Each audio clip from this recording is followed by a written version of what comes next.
الحمد لله رب العالمين، والصلاة والسلام على سيد المرسلين وعلى آله وأصحابه أجمعين، أما بعد. وقد قال الله تبارك وتعالى في القرآن المجيد والفرقان الحميد: أعوذ بالله من الشيطان الرجيم، وهو الذي يحييكم ثم يميتكم ثم يحييكم إن الإنسان لكفور. صدق اللہ العظیم. عزیزان گرامی، اسماء الحسنی کی اس 73ویں نشست میں انشاءاللہ ہماری جو گفتگو کا عنوان رہے گا وہ اللہ تعالیٰ کی دو ایسی صفتیں، اللہ تعالیٰ کے دو ایسے نام جو ایک جگہ استعمال ہوتے ہیں، ساتھ میں استعمال ہوتے ہیں، اور وہ ہے المحیی والممیت. اس سے پہلے کہ ان الفاظ کی تشریح کی جائے، آپ کی خدمت میں میں یہ اشارہ رکھ دوں کہ اسماء الحسنی کی وہ نشست ہے جس میں ہم اللہ تعالیٰ کے اوصاف حمیدہ کو سمجھنے کی کوشش کرتے ہیں، کیونکہ اللہ تعالیٰ کی وہ صفتیں ہیں جو قرآن مجید میں بار بار وارد ہوئی ہیں. ابھی المحیی و الممیت کا حوالہ دیا گیا، تو آپ خود دیکھیں گے کہ اس صفت کا اللہ تعالیٰ نے کس تکرار کے ساتھ قرآن پاک میں تذکرہ فرمایا. تو قرآن مجید میں اللہ تعالیٰ نے اپنے کلام پاک میں جب اپنی ان صفات کو، جن کو ہم اسماء الحسنی کہتے ہیں، اور یہ اسماء الحسنی کی اصطلاح بھی قرآن پاک نے ہم کو عطا کی، تو اس کی لامحالہ بڑی اہمیت ہے، تبھی تو مکرر بیان کیا گیا. اور خود اللہ تعالیٰ نے ارشاد فرمایا کہ دیکھو اللہ تعالیٰ کے پیارے پیارے نام ہیں، اور ان ناموں سے جو انحراف کرے گا، ان ناموں کو جو الگ انداز میں سمجھے گا، ان ناموں کا جو حق ادا نہیں کرے گا، ان الذین یلحدون فی اسمائہ سیجزون بما کانوا یکسبون. اپنی غلطیوں کا خمیازہ اس کو بھگتنا پڑے گا، اپنے کیے کا خمیازہ اس کو بھگتنا پڑے گا. ان ناموں کی کثرت کا اللہ کے رسول صلی اللہ علیہ وسلم نے اشارہ فرمایا کہ 99 نام ہیں. اور 99 کے سلسلے میں یہ بات میں عرض کر چکا ہوں کہ زیادہ تر مفسرین، محدثین، اہل علم حضرات کا یہ فیصلہ ہے کہ یہ 99 کاؤنٹنگ کے اعتبار سے نہیں، کثرت کے اعتبار سے ہے. کیونکہ قرآن مجید کی صفات کو جب گنا گیا، جو اللہ تعالیٰ نے قرآن پاک میں اسماء الحسنی کا تذکرہ کیا، ان کو جب کاؤنٹ کیا گیا، شمار کیا گیا، تو وہ 100 سے بھی متجاوز ہے. تو آپ صلی اللہ علیہ وسلم کے فرمان کا مفہوم یہ ہے کہ خوب اللہ کی صفتیں کئی ہیں، متعدد ہے، کثرت کے ساتھ وارد ہوئی ہے. یہ بھی فرمایا جو ان کو پا لے، جو ان کو حاصل کر لے، اِنَّ لِلَّهِ 99 اسما ومن احصاها فقد دخل الجنہ، جنت میں وہ داخل ہو کر رہے گا. حدیث صحیح ہے، تو آپ اندازہ کر سکتے ہیں کہ ان ناموں کی کتنی اہمیت ہے. اور آپ قرآن مجید کا آغاز کریں گے تو انہی ناموں سے، بسم اللہ الرحمن الرحیم. پھر آپ سورۃ الفاتحہ میں پہنچے، الحمدللہ رب العالمین الرحمن الرحیم مالک. کتنے سورۃ الفاتحہ میں نام وارد ہو گئے، پھر سورۃ البقرہ، پھر اس کے بعد ساری سورتیں، بے شمار نام ہیں. اور سورۃ الحشر کے آخری رکوع میں تو اللہ تعالیٰ نے اپنے تمام اہم اسماء الحسنی کا احاطہ فرما دیا. وَاللَّهُ الَّذِي لَا إِلَهَ إِلَّا هُوَ عَالِمُ الْغَيْبِ وَالشَّهَادَةِ وَهُوَ الرَّحْمَنُ الرَّحِيمُ. هو الله الذي لا إله إلا هو الملك القدوس السلام المؤمن المهيمن العزيز الجبار المتكبر سبحان الله عما يشركون. والله الذي لا إله إلا هو الخالق البارئ المصور له الأسماء الحسنى. بڑی پیاری پیاری اس کی صفتیں ہیں اور ان صفات میں غور کرنے کی وجہ سے جو بندے کو سب سے بڑا فائدہ حاصل ہوتا ہے، جو نتیجہ ہے وہ یہ کہ اللہ تعالیٰ سے محبت ہوتی ہے کہ اللہ تعالیٰ نے ہمارے ساتھ کیسا معاملہ فرمایا، کیا کیا رحم فرمایا، کرم فرمایا، نعمتوں کی بارش کی. وہی رزاق ہے، وہی حیات کا دینے والا ہے، وہی حیات کا چھین لینے والا ہے. اسی کے حکم سے یہ ساری دنیا اور ساری کائنات کی ہلچل ہے. لہذا بندہ قریب ہوتے جاتا ہے کہ وہ آفت گزر کرتا ہے، معاف کرتا ہے، رحم کرتا ہے، کرم فرماتا ہے. پہلا فائدہ تو یہ کہ معرفت خداوندی پیدا ہو رہی ہے، محبت پیدا ہو رہی ہے. اور پھر دوسرا ایک اہم فائدہ جس کا اللہ کے رسول صلی اللہ علیہ وسلم نے تذکرہ کیا، انشاءاللہ یہ نام جنت میں داخل ہونے کا ذریعہ بنیں گے. فقط دخل الجنہ فرمایا صلی اللہ علیہ وسلم. ان کو جب ہم سمجھیں گے، اور بڑے اکیڈمیکل ہے، بہت علمی ہیں، ان میں سائنس چھپی ہوئی ہے پوری کی پوری. اگر وہ رزاق ہے تو رزق کیسے دیتا ہے، اس پہ اگر کوئی ریسرچ کرے تو یہ پورا ایک سبجیکٹ ہے، سائنس کا ایک میدان ہے. شاید ایک ٹیم لگ جائے، بلکہ ایک ٹیم کی عمر لگ جائے اس پہ ریسرچ کرتے کرتے. تو گویا یہ کنجیاں ہیں علوم کی، ان کو سمجھ لینے سے انشاءاللہ ایسا عقیدہ اور ایمان راسخ نصیب ہوگا کہ بندہ بہت آسانی سے جنت میں داخل ہوگا. پھر اللہ کے رسول صلی اللہ علیہ وسلم نے یہ بھی ارشاد فرمایا کہ اللہ تعالیٰ کے ان ناموں کی دعائی دے کر اللہ تعالیٰ کو پکارو. خود اللہ تعالیٰ نے ارشاد فرمایا فَدْعُوهُ بِهَا، اللہ کو ان ناموں کے ذریعے سے پکارو. ارحم الراحمین کہہ کے پکارو، احکم الحاکمین کہہ کے پکارو، خیر الرازقین کہہ کے پکارو، رب العالمین کہہ کے پکارو. یہ ان ناموں سے جب اللہ تعالیٰ کو پکار کر دعائیں کرو گے تو ارشاد فرمایا دعائیں طاقتور ہو جائیں گی اور بدیوں وزیر انشاءاللہ عرش سے فرش تک چلی جائیں گی.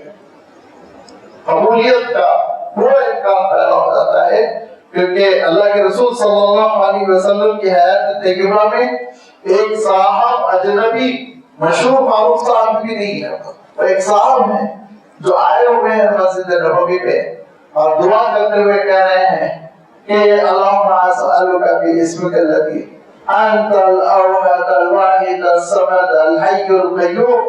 حضور نے فرمایا یہ اللہ کے ان ناموں کی دعائی دے کے پکار رہا ہے کہ اس کی دعا ضرور قبول ہوگی، کیونکہ ان ناموں کے ذریعے سے جو دعا کی جاتی ہے وہ دعا ریجیکٹ نہیں ہوتی، مسترد نہیں ہوتی. تو پتہ یہ چلا کہ یہ دعاؤں کا ذخیرہ ہے، پتہ یہ چلا کہ یہ دعاؤں کا ذریعہ ہے. اور پھر چوتھی چیز ایک یہ ہے کہ اتنے اللہ تعالیٰ کے اسماء جن کو ہم اسماء الحسنیٰ کہتے ہیں اس قدر کثرت کے ساتھ آیتوں میں آئے ہیں، قرآن پاک میں وارد ہوئے کہ قرآن فہمی کا حق ادا نہیں ہو سکتا جب تک کہ ہم ان ناموں کو نہ سمجھ لیں. قرآن مجید کا حق اس وقت ادا ہوگا، فہم قرآن اس وقت حاصل ہوگا اور قرآن مجید کے معنوں سے آپ اس وقت لطف اندوز ہو سکیں گے جبکہ ان معنوں کا اور ان اسماء کے معنی آپ کے ذہن میں ہو. لہذا قرآن فہمی کے نقطۂ نظر سے، دعاؤں کے نقطۂ نظر سے، توحید کے نقطۂ نظر سے، معرفت خداوندی کے نقطۂ نظر سے ان ناموں کا سمجھنا ہمارے لیے بہت اہم ہوتا ہے. الحمدللہ اسی کے لیے ہم کوشش کر رہے ہیں. اور اللہ تعالیٰ کی جتنی صفتیں ہیں اسماء الحسنیٰ جو ہیں میں اکثر و بیشتر پہ ہم نے گفتگو کی، اور اب جو گفتگو ہو رہی ہے وہ ایسے نام جو دو کر کے، جیسے ذو العرش، اب آج جو ہے المحیی والممیت، یہ دونوں کا ایک کمبینیشن، ایک مرکب عام طور پر وارد ہوتا ہے، تذکرہ کیا جاتا ہے.